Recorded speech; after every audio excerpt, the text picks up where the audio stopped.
அந்த மாதிரி வார்த்தையை நம்ம பயன்படுத்த மாட்டோமா? அவன் கொஞ்சம் எக்ஸென்ட்ரிக்கா பேசினான்னு வச்சுங்க, ஏங்க மூளை கொஞ்சம் அதிகமா இருக்க பேசினா என்னங்க செய்வீங்க? நீங்க ஒரு வெளிப்பாடு வந்து செய்து தவறுன்னே ஒத்துக்க மாட்டீங்க. நான் ஒத்துக்க மாட்டேங்க. இதே பொது மேடையில வந்து ஒருத்தர் வந்து எல்லாருக்காலும் விழுந்து மன்னிப்பு கேட்டார்ல, இல்ல அது கூட கேட்கறது வாடான்றதுக்கும் அவர் தான் மன்னிப்பு கேட்டாரு. என்னன்னா அவர் அதற்கான விளக்கமும் சொல்றாரு. ஏன்னா அவர் ஒரு மாதிரியான ஒரு எமோஷனலான ஒரு எக்ஸென்ட்ரிக்கான கேடு. என்னவே பார்த்தாலே ஒரு கெட்ட வார்த்தை சொல்லி அதுக்கப்புறம் வாடா சொல்லி அதுக்கப்புறம் சொல்லி என் முதுகுல 2 அடி அடிப்பான். அவன் வேற ஒரு எக்ஸ்ட்ரீம். அவன் அன்பின் உச்சத்துல ஒரு சில விஷயங்கள் வெளிப்படுத்துறான். அதை வந்து நான் அப்படிதான் பார்த்தனே தவிர மிஸ்கினை நான் எந்த இடத்துலையும் தவறாக பார்க்கல.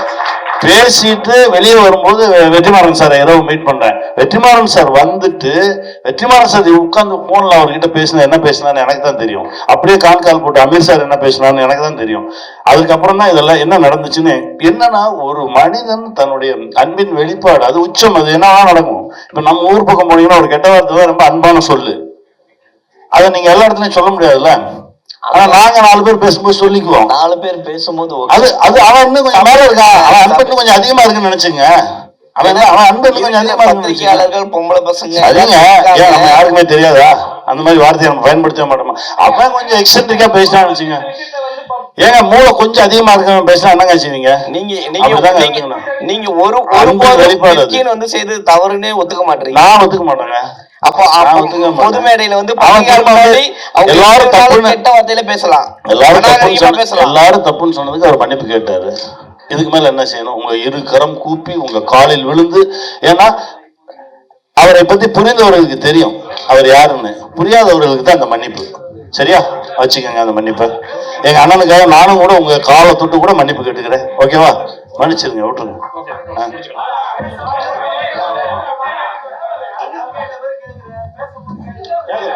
பேசும்போதெல்லாம் உட்காந்து பார்த்து சிரிச்சுட்டு தானே இருந்தீங்க. அப்ப என்ன பண்ணீங்க? எல்லாரும் உட்காந்து சிரிச்சுட்டு தானே இருந்தீங்க.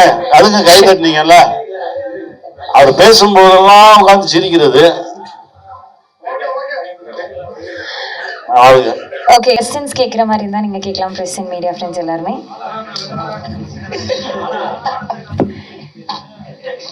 படத்தை சார்ந்து ஏதாவது கேள்வி கேட்கறதுனா நீங்க இல்ல. கனியன் சொன்னா கனியன் தான். இல்லை நீங்க சொன்னீங்க ஓப்பனிங்லாம் நல்லா இருக்கு, ஆனா எடுத்துட்டு போய் லேண்ட் பண்றது ரொம்ப கஷ்டம் அப்படின்னு சொல்றீங்க. இன்ன வரைக்கும் இந்த கஷ்டத்தை நீங்க மட்டும் இல்ல, தமிழ் சினிமால சின்ன படங்கள் எல்லாமே பண்ணிட்டு இருக்காங்க, சங்கங்கள் நிறைய இருக்கு. இதுக்கான தீர்வை ஏன் கொண்டு வர முடியலன்னு யோசிக்க மாட்டீங்க யாருமே? அதாவது நடிகர்கள் எல்லாருமே படம் எடுக்கிறது மட்டும் ஓகே, லேண்ட் நடிக்கிறவங்க எதுவும் எடுக்கிறவங்க எதுவும் கிடையாது. இந்த தீர்வு இதுக்கான தீர்வு இங்க இல்லை, இது வேற ஒரு இடத்துல இருக்கு. அதை நோக்கி தான் நகர்ந்துட்டு இருக்கோம். அதுக்கு ஒரு சில சமரசங்கள்லாம் செய்யணும். அது நடக்கும் ரொம்ப சீக்கிரமா. அது எல்லாத்துக்குமே சின்ன படங்களுக்கு ஒரு நல்ல ஒரு வீடியோ காலம் வரும் நம்புறோம். தியேட்டர்ல வந்து இந்த மாதிரியான இது நடந்துட்டு இருக்கு. நிறைய நல்ல படைப்புகள் வந்து சும்மா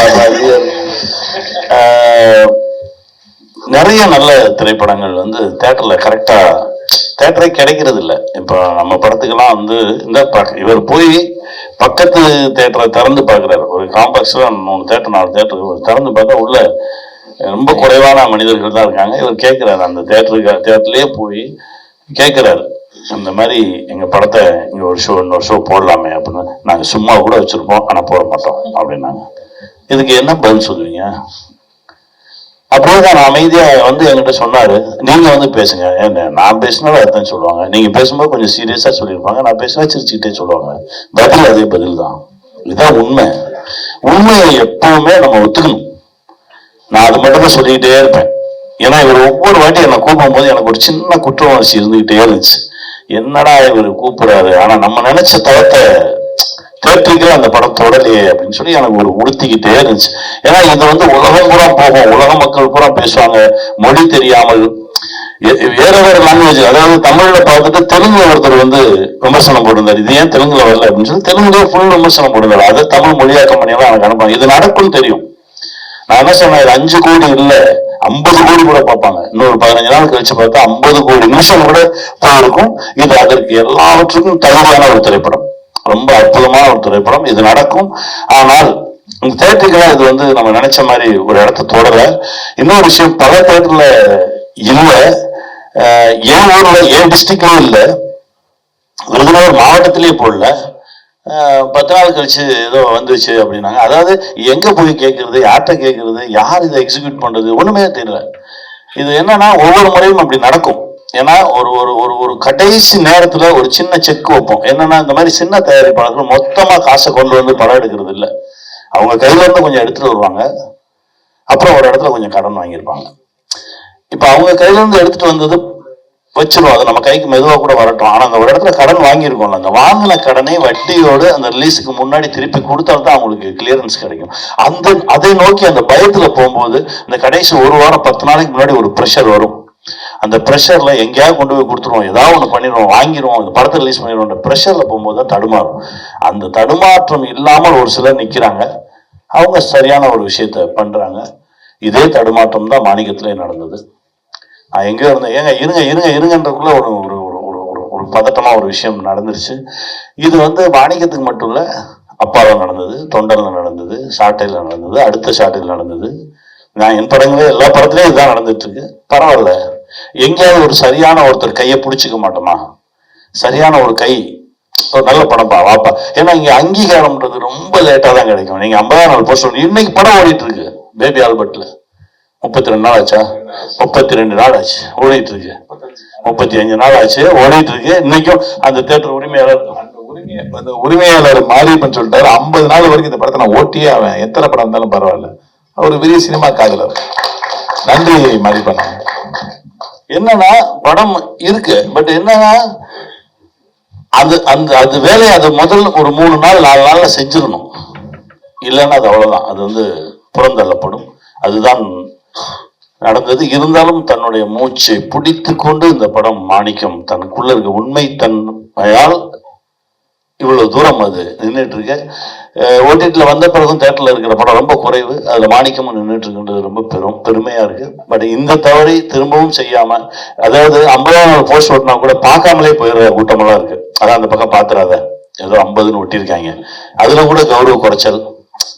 அது அந்த அந்த அங்கீகாரத்தை கொடுப்பதற்கான மனசே வராது. அது கேபி சார் அப்பவே சொல்லுவாரு, என்கிட்ட சொல்லுவாரு, உன்னை வந்து அவ்வளவு சீக்கிரமாலாம் ஒத்துக்க மாட்டாங்க, நீ உயர உயர பறந்துகிட்டே இரு, உன்னை நோக்கி கல் எறிஞ்சுக்கிட்டே இருப்பாங்க, எந்த கல்லையும் சிக்காம நீ பறக்கணும், எரியறவன் கை வலிக்கணும், அப்பதான் ஒத்துக்குவான். அத்தனை வெற்றி நீ கொடுக்கணும், தொடர்ந்து வெற்றி கொடுத்துக்கிட்டே இருக்கணும். ஒரு 6-7 முறை வெற்றி வெற்றி வெற்றின்னு பார்த்து அப்படின்னு தான் ஓஹோ நிஜமாவே இவன் ஜெயிச்சுட்டு தான் இருக்கானோ அப்படின்றதெல்லாம் தோணும். அப்படிதான் வருவாங்க, அவ்வளவு ஈஸியா உனக்கு அங்கீகாரம் கிடைக்காது அப்படின்னு சொன்னாரு. அதுதான் நடந்துட்டு இருக்கு. பரவாயில்ல, வெறிச்சுக்கிட்டே இருப்போம். ஒரு முறை என் குழந்தையோட உட்கார்ந்துட்டு இருக்கும்போது நான் தைரியமா எடுத்து போட்டேன் என் படம், அந்த பாரு இது பாரு இது பாரு இது பாரு இது பாருன்னு என் கையில சொல்றதுக்கு 10 படம் இருந்துச்சு. இது போதும் நான் சினிமாவுக்கு வந்ததுக்கு, நான் அப்படிதான் பாக்குறேன்.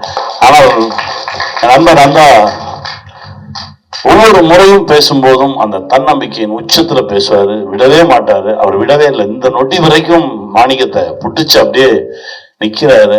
அவர் ஆசைப்பட்டதை தாண்டின ஒரு வெற்றி அவருக்கு கிடைக்கும் நான் நம்பினேன். கண்டிப்பா கிடைக்கும், தெலுங்குல கிடைக்கும், அடுத்த மொழி வேற வேற மொழிகள்ல எடுக்கிறதுக்கான பேச்சுவார்த்தை நடந்துகிட்டு இருக்கு. அங்கேயாவது ஒரு நியாயமான சக்தி இருந்து இந்த படத்தை ரொம்ப நியாயமா எடுத்துட்டு போய் அங்க ஒரு மாணிக்கம் கிடைக்க மாட்டாரா, அங்க ஒரு மாணிக்கம் இருக்க மாட்டாரான்ற ஒரு ஏக்கத்துலதான் அந்த பயணம் ஆரம்பிச்சிருக்கு. அது நடக்கும் நம்புறோம். சார் சார் சார் சந்திரகாணி சார், இது ரிலீஸ் வந்து யாரோ ஒரு ஆள்கிட்ட சிக்கிட்டு இருக்குன்னு நினைக்கிறீங்களா? ஒரு ஆள்கிட்ட சிக்கலண்ணா, அது ஒரு பெரிய கூட்டமாவே இருக்கு. ஒரு ஆள்கிட்ட சிக்கல, அது ஒரு பெரிய கூட்டமா இருக்கு. நமக்கு தெரிய மாட்டேங்குது. என்னன்னா நம்ம வியாபாரி இல்லைல்ல, அது வேற ஒரு உலகமா இருக்கு. நம்ம நான் வந்து என்னன்னா இந்த இவர் கூட நிறைய பேசுவாரு, இந்த இங்க பார்த்தேன் அவரை பார்த்தேன் இவரை பார்த்தேன், எனக்கு யாரையுமே எனக்கு தெரியாது. நம்ம வேலை பார்க்க தெரியும், எடுக்கிறது. அதனாலதான் படம் எடுக்கிறதே நிறுத்தணும். ஏன்னா நல்லா எடுக்கிறோம், நல்லா உழைக்கிறோம், உழைச்சிட்டு கடைசி எங்கேயோ தூக்கி கொடுத்துட்டு அது நம்ம கையிலே இல்லை, நம்ம கண்ட்ரோல்லே இல்லை. ரிலீஸுக்கு முந்தின நாள் வரைக்கும் ஒரு படம் தயாரிப்பாளர் கண்ட்ரோல்லே, இயக்குனர் கண்ட்ரோல்ல இருக்கும். ரிலீஸ் அந்த காலையில அந்த படம் ஏர்ல வந்துருச்சுன்னா அதுக்கப்புறம் நம்ம கையிலேயே கிடையாது. அது அங்க இருக்கக்கூடிய மனிதர்களுக்குமே நம்ம மீது ஒரு நம்பிக்கை வரணும், நம்மளை அவங்க நேசிக்கணும், அவங்க கைப்பிடிச்சு தூக்கணும். எப்பவுமே வியாபாரத்துல மொத்தமா அது வேற உலகமா இருக்கு. அதை நோக்கி தான் இப்போ பார்த்துட்டு இருக்கோம். அதுல ஒரு நல்ல ஒரு ஆத்மா, நம்மளை நேசிக்கிற ஒரு ஆத்மா, சினிமாவை நேசிக்கிற ஒரு ஆத்மா கிடைக்காதான்னு பார்த்துட்டு இருக்கோம். சார் மக்களே ஒரு சின்ன படங்கள்லாம் ஓடிடியில் பார்க்கலான்னு ஒரு அதெல்லாம் இல்ல. வந்திருக்கா சார்? அதெல்லாம் இல்லை. மக்கள் சந்தோஷமா பார்ப்பாங்க. நல்ல படைப்பு கிடைச்சா அவங்க ஓடிடி தியேட்டர் அப்படின்லாம் யோசிக்கவே மாட்டாங்க. மக்கள் கொண்டாடுவதற்கு தயாராக இருக்காங்க. அவங்க போய் நிற்கும்போது தியேட்டர்ல படம் இருக்கணும்ல. ஒன்றும் இல்லை, அப்பா திரைப்படம் வந்து ரிலீஸ் ஆகி ஒரு வாரத்துல கபாலி வருது, மொத்த தியேட்டர்லையும் தூக்குறாங்க. வெள்ளி சனி ஞாயிறு கபாலி திரைப்படம் ஓடுது. திங்கட்கிழமை அபிராமி தியேட்டர்ல திரும்ப அப்பா போடுறாங்க. நான் உடனே ஃபோன் பண்ணி என்கிட்ட நிகில் சொன்னாரு, நீங்க ராமநாதன் சார்கிட்ட பேசுங்க அப்படின்னா. நான் உடனே ஃபோன் பண்ணி, ஐயா ரொம்ப நன்றி அப்படின்னு. எதுக்கு சொல்ற? என் கவுண்டர்ல வந்து எனக்கு அப்பா டிக்கெட் கொடுன்னு கேட்குறாங்க. எனக்கு குற்ற உணர்ச்சியா இருந்துச்சு, அதனால நான் படத்தை போட்டேன். திரும்ப அப்படியே ஆரம்பிச்சது. இது படம் செய்யும். படம் தன்னுடைய வீரியத்தை அது காட்டும். அதுதான் நடந்துட்டு இருக்கு. அந்த வீரியம் தான் இன்னைக்கு பேபி ஆல்பர்ட்ல யாருமே போய் நாங்க கேட்கல, சார் எங்க படத்தை போகணும். அது நடக்குது. சினிமாவை நேசிக்கிறவங்க ஒரு நல்ல படைப்பு நம்ம தேட்டர்ல இருக்கட்டும். ஏன்னா எங்கெங்கயோ தேடி பார்த்துட்டு பார்க்காதவங்க வந்து பார்க்கட்டுமே அப்படின்னு சொல்லி அவங்க வச்சிருக்காங்க. உண்மையிலே அவங்களுக்கெல்லாம் வந்து இருகரம் கூப்பி வணங்குறோம் எங்களுடைய டீம். ஆனா தொடர்ச்சியா வந்து எல்லாம் சொல்றாங்க, ஏதாவது ஒரு பிரச்சனை டைரக்டர் யூனியன் போகணுன்றாங்க, டைரக்டர் யூனியன் போனா ப்ரொடியூசர் கவுன்சில் போகணுன்றாங்க, ப்ரொடியூசர் கவுன்சில் போனா தேட்டர் யூனியன் போகணும்னு சொல்றாங்க. ஆனா எங்கேயுமே யாருக்குமே தீர்வு கிடைக்க மாட்டேங்குது. அது ஏதாவது சொல்யூஷன் கிடைக்குமா? ஏன்னா அண்ணன் இப்போ சவுந்தர் சொன்னாரு 2026 தான் சொல்யூஷன் கிடைக்கனாரு. இல்ல அது நான் உங்ககிட்டே கேட்கிறேன், நீங்களே சொல்லுங்க. ஒருவேளை ஆட்சி மாற்றம் வந்தாதான் இது நடக்கலாம். உங்க கேள்விக்கு முன்னாடி இப்ப ஒரு சின்ன பதில் சொல்ல வேண்டியிருக்கு. ஏன்னா அண்ணன் நாங்கெல்லாம் என்ன நினைச்சுக்கோம், தெலுங்குல அந்த படம் இப்ப வந்து பண்ணிட்டு இருக்கோம், ஒர்க் பண்ணிட்டு இருக்கோம்.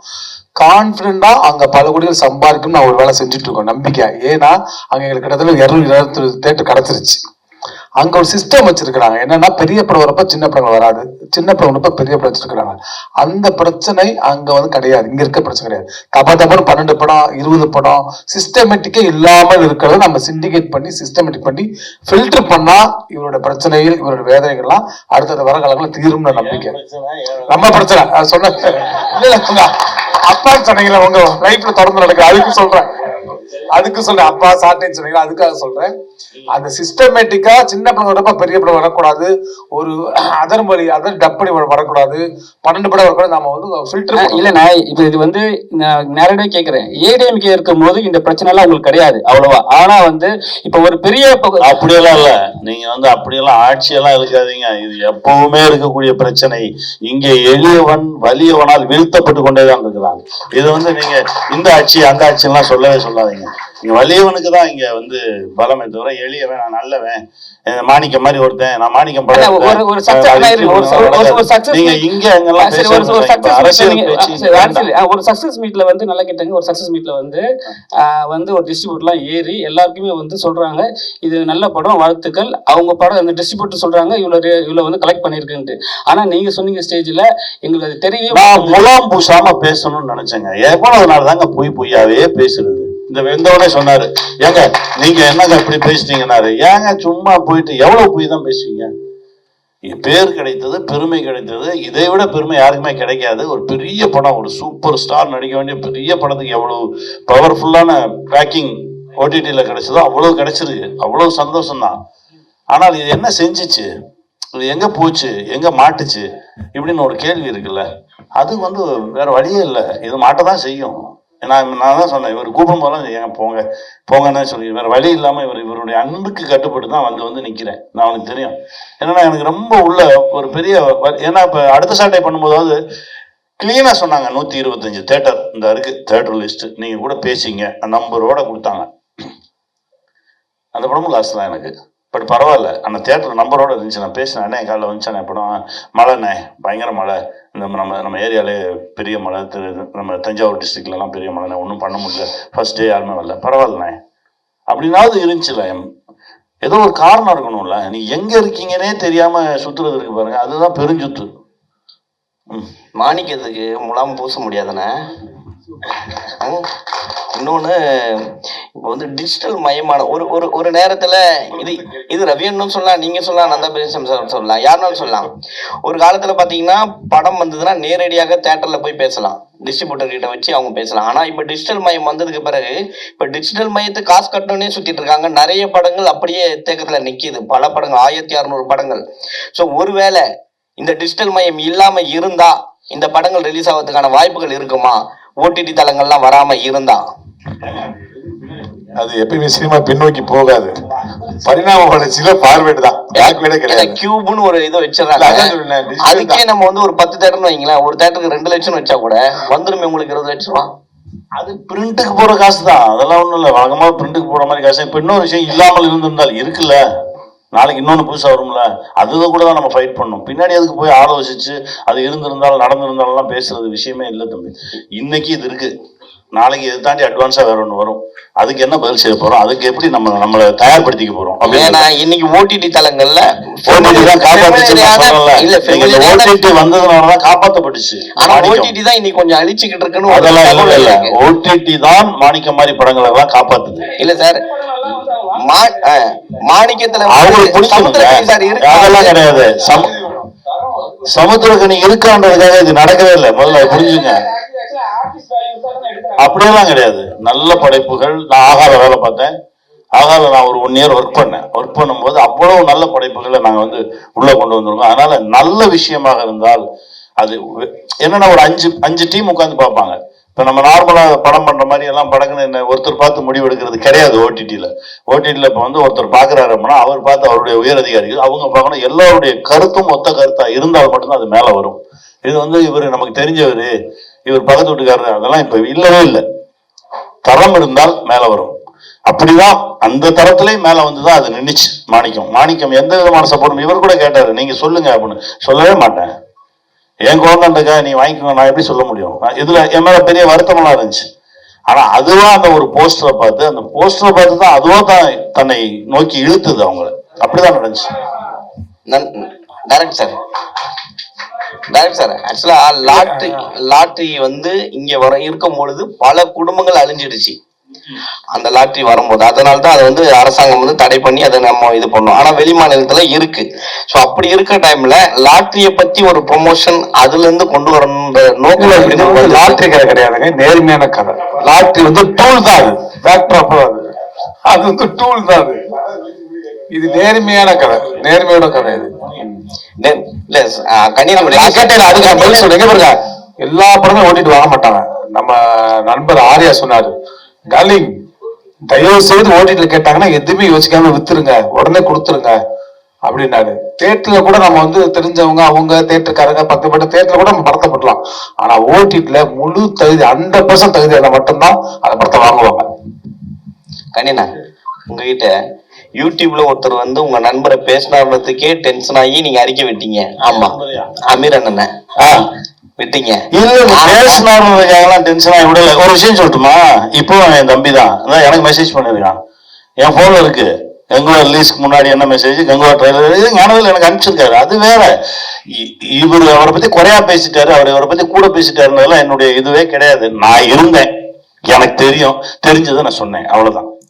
இதுல ஒண்ணுமே இல்லை. இப்ப அதேதான் கேக்குறேன். இதே மாணிக்கத்துக்கு முன்னாடி திரு போடணும் அப்படின்னு சொல்லியிருக்காங்க. ஆனா திரு போட்டு இங்க நம்ம உலகமே கூப்பிடுற இளையராஜா வந்து இதே பொது மேடையில வந்து ஒருத்தர் வந்து எல்லாருக்காலும் விழுந்து மன்னிப்பு கேட்டார்ல. இல்ல அது கூட கேட்கறது வாடான்றதுக்கும் அவர் தான் மன்னிப்பு கேட்டாரு. என்னன்னா அவர் அதற்கான விளக்கமும் சொல்றாரு. ஏன்னா அவர் ஒரு மாதிரியான ஒரு எமோஷனலான ஒரு எக்ஸென்ட்ரிக்கான கேடு. என்னவே பார்த்தாலே ஒரு கெட்ட வார்த்தை சொல்லி அதுக்கப்புறம் வாடா சொல்லி அதுக்கப்புறம் சொல்லி என் முதுகுல 2 அடி அடிப்பான். அவன் வேற ஒரு எக்ஸ்ட்ரீம். அவன் அன்பின் உச்சத்துல ஒரு சில விஷயங்கள் வெளிப்படுத்துறான். அதை வந்து நான் அப்படிதான் பார்த்தனே தவிர மிஸ்கினை நான் எந்த இடத்துலயும் தவறாவே பார்க்கல. பேசிட்டு வெளியே வரும்போது வெற்றிமாறன் சார் இரவு மீட் பண்றேன். வெற்றிமாறன் சார் வந்துட்டு வெற்றிமாறன் சார் உட்கார்ந்து போன்ல அவர்கிட்ட பேசினா என்ன பேசினான்னு எனக்கு தான் தெரியும். அப்படியே கால் போட்டு அமீர் சார் என்ன பேசினான்னு எனக்கு தான் தெரியும். அதுக்கப்புறம் தான் இதெல்லாம் என்ன நடந்துச்சுன்னு. என்னன்னா ஒரு மனிதன் தன்னுடைய அன்பின் வெளிப்பாடு அது உச்சம். அது என்னவா நடக்கும். இப்ப நம்ம ஊர் பக்கம் போனீங்கன்னா ஒரு கெட்ட வார்த்தை தான் ரொம்ப அன்பான சொல்லு. அதை நீங்க எல்லா இடத்துலயும் சொல்ல முடியாதுல்ல. ஆனா நாங்க 4 பேர் பேசும்போது சொல்லிக்குவோம். 4 பேர் பேசும்போது அது அவன் இன்னும் கொஞ்சம் மேல இருக்கான். அவன் அன்பு கொஞ்சம் அதிகமா இருக்குன்னு நினைச்சுங்க. அவன் அன்பு கொஞ்சம் அதிகமா பத்திரிகையாளர்கள் பொம்பளை பசங்க சரிங்க. ஏன் நம்ம யாருக்குமே தெரியாதா? அந்த மாதிரி வார்த்தையை நம்ம பயன்படுத்த மாட்டோமா? அவன் கொஞ்சம் எக்ஸென்ட்ரிக்கா பேசினான்னு வச்சுங்க. ஏங்க மூளை கொஞ்சம் அதிகமா இருக்க பேசினா என்னங்க செய்வீங்க? நீங்க ஒரு வெளிப்பாடு வந்து செய்து தவறுன்னே ஒத்துக்க மாட்டீங்க. நான் ஒத்துக்க மாட்டேங்க.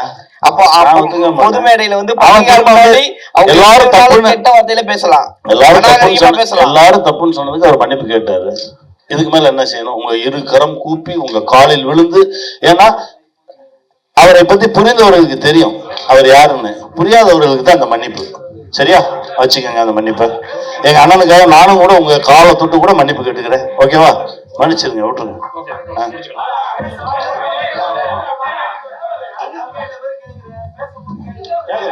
பேசும்போதெல்லாம் உட்காந்து பார்த்து சிரிச்சுட்டு தானே இருந்தீங்க. அப்ப என்ன பண்ணீங்க? எல்லாரும் உட்காந்து சிரிச்சுட்டு தானே இருந்தீங்க. அதுக்கு கை தட்டினீங்கல்ல. அவர் பேசும்போதெல்லாம் உட்காந்து சிரிக்கிறது. ஓகே, ஒரு சின்ன ஒரு அனுபவம், நல்ல விஷயம். எல்லாத்தையும் பார்த்ததுல ரொம்ப பெரும் மகிழ்ச்சி, ரொம்ப சந்தோஷம். நன்றி சார், நன்றி, தேங்க்யூ. சோ இப்ப அழகான நிகழ்வு ஒண்ணு நடக்கும் போது நம்மளோட Z5ல திருமாணிக்கம் ஸ்ட்ரீம் ஆகி 2 வாரங்கள் கூட கம்ப்ளீட் ஆகாம 50 மில்லியன் ஸ்ட்ரீமிங் வந்து நடந்திருக்கு, which is a huge count. எங்களோட Z5ல ஆல்ரெடி Z5ல வந்து அயலி, விலங்கு இந்த மாதிரி நிறைய நல்ல படைப்புகளுக்கு நல்ல வரவேற்பு கொடுத்திருக்கீங்க மக்கள். சோ அதே மாதிரி திருமாணிக்கமுக்கும் இந்த வரவேற்பு கொடுத்ததுல எங்களுக்கு ரொம்ப ஒரு பெரிய மகிழ்ச்சி. ஒரு பெரிய பெரிய கைத்தட்டலோட டீம் எல்லாருமே சேர்ந்து அதை ரிவீல் பண்ணணும் அப்படின்றத கேட்டுக்கொள்கிறோம். தெரியவே மாட்டேங்குது.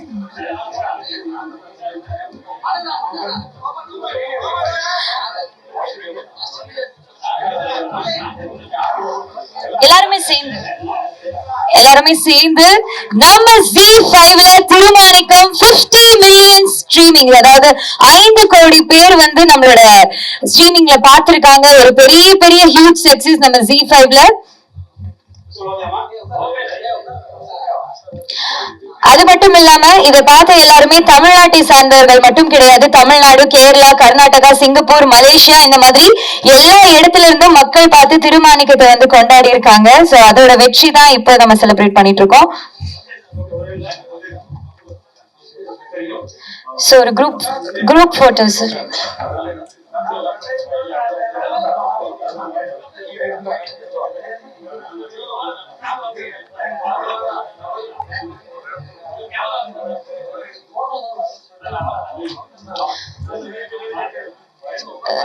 சோ போட்டோஸ் எடுத்துக்கலாம்.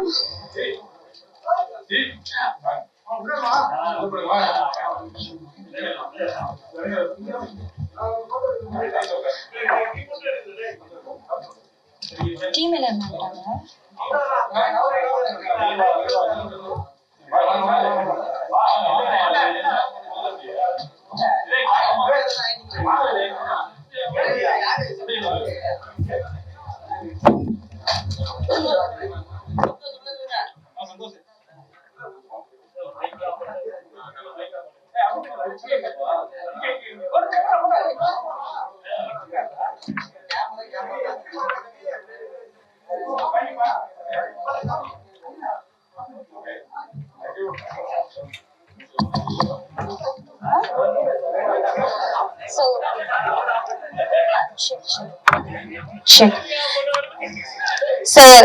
திருமாணிக்கமோட சக்சஸ் மீட்டுக்கு வந்திருந்த பிரஸ் அண்ட் மீடியா ஃப்ரெண்ட்ஸ் எல்லாருக்கும் ஒரு பெரிய பெரிய நன்றிகள்.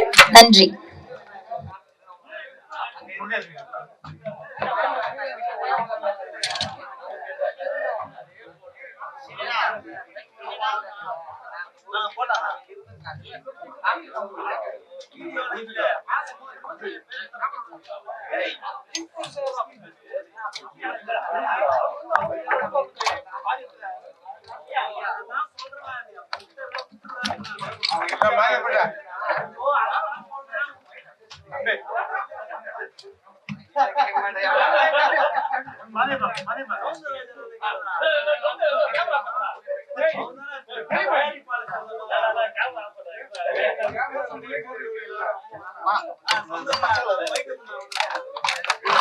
பேர் என்ன?